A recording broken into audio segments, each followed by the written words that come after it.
Bienvenidos sean todos. Mi nombre es Pablo Carrera y les voy a hablar sobre el protocolo de actuación médica en cuanto al delirio. Como antecedentes tenemos que es el síndrome neuropsiquiátrico más prevalente en un hospital y es un marcador de mal pronóstico. Provoca mayor tiempo de estancia en los hospitales, aumento en sus costos e impactos en la dinámica familiar. Es frecuente sobre todo en mayores de 75 años, y el hecho de que una persona adulta mayor esté hospitalizada incrementa el riesgo de 2 a 4 veces de presentarlo. En general, muchas veces no es diagnosticado en hasta el 50-80% de los casos y conlleva riesgos para la persona quien lo padece, como caídas, retiro de accesos periféricos y lesiones por trauma vesical.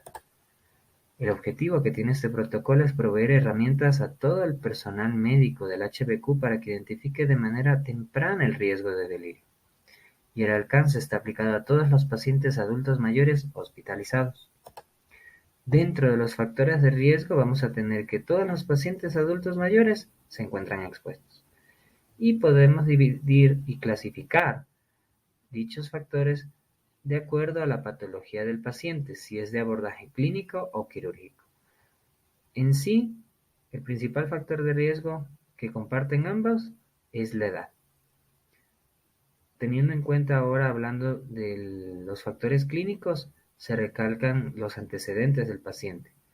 Si el paciente tiene una historia previa de delirium, demencia previa, si tuvo un evento cerebrovascular de tipo isquémico o hemorrágico, también si el paciente se encuentra séptico, si el paciente tiene un déficit sensorial previo, y de igual manera si tiene alteraciones en el equilibrio hidroelectrolítico, alteraciones en el sodio, en el potasio, a nivel de la glucosa, relación ura-creatinina alterada, y en sí infecciones en cualquier sitio, de cualquier foco.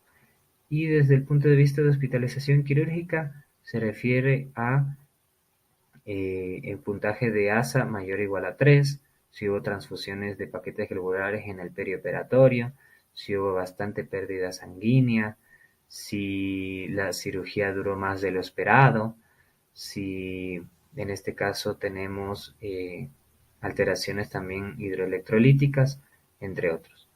La clínica tenemos que es un evento agudo o subagudo de la esfera de la conciencia y la atención, de corta duración y a su vez reversible, generando desorientación, alucinaciones, ilusiones perceptivas, pensamiento incoherente y desorganizado.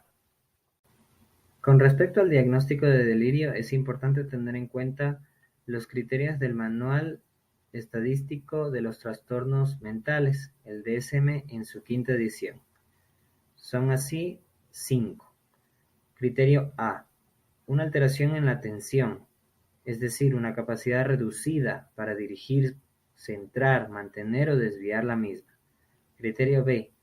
La alteración aparece en poco tiempo, habitualmente en unas horas o pocos días. El C. Debe haber una alteración cognitiva adicional, un déficit de memoria, de la orientación, del lenguaje, de la capacidad visoespacial. D. Los criterios A y C no se explican mejor por otra alteración neurocognitiva preexistente. Y E. En la anamnesis, la exploración física o los análisis clínicos, vamos a tener que se obtienen evidencias de que la alteración es una consecuencia fisiológica directa de otra afección médica subyacente.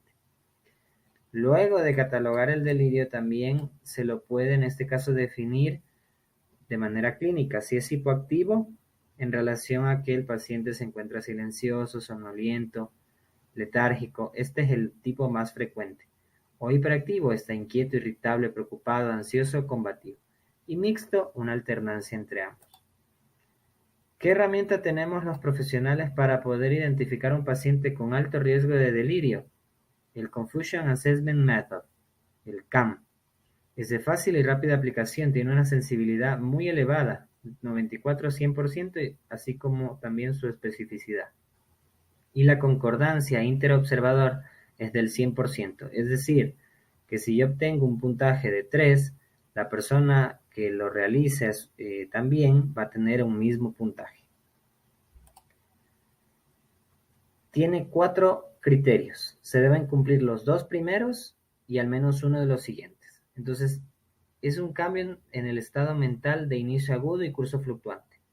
La atención está disminuida. El tercero es un pensamiento desorganizado, un discurso incoherente.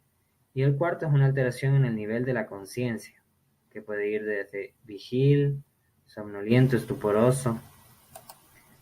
El tratamiento se divide en parte farmacológica y no farmacológica. Comencemos por la parte no farmacológica. Se debe garantizar una hidratación adecuada, nutrición, evaluar las eliminaciones fisiológicas, oxigenoterapia, analgesia, adecuar horarios de fármacos, evitar interrumpir el sueño y regular el medio externo en el cual se encuentra el paciente. En la parte farmacológica es importante tener en cuenta que, acorde a la guía propuesta, el tratamiento está reservado solo para psiquiatras y para aquellos médicos especializados en cuidados críticos. Se debe realizar una interconsulta.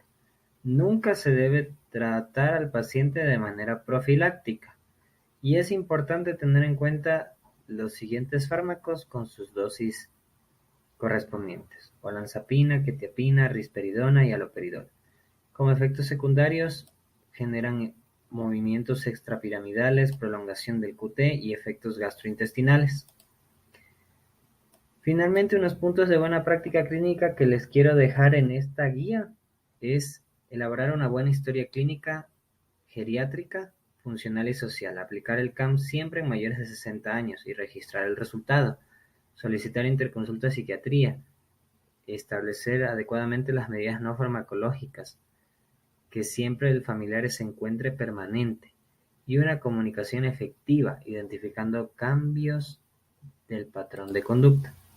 El algoritmo que nosotros tenemos en el HBQ, es importante tener en cuenta que todo paciente es atendido por un equipo interdisciplinario. Se debe realizar la historia clínica, como les comenté, identificar los factores de riesgo que ya se discutieron, predisponentes y precipitantes, si es que presenta estos factores de riesgo en las últimas 24 horas, si no, solamente en este caso se deben realizar ciertas medidas preventivas como evitar el uso de sondas, garantizar una buena iluminación en la habitación, revisar y ajustar fármacos para evitar interrumpir el ciclo del sueño-vigilia y favorecer también una movilización precoz. Pero si presenta los factores precipitantes y predisponentes, lo que se debe hacer es también preguntarnos si existe una alteración del estado mental. Si no, medidas preventivas. Si sí, hay que ver si son agudas o no. Si son agudas, aplicar el CAM. Y confirmar el diagnóstico de delirium. En caso de que sí, realizar exámenes complementarios, tratar de identificar la etiología y brindar tratamiento farmacológico y no farmacológico. Y si no es delirio, considerar otros diagnósticos diferenciales.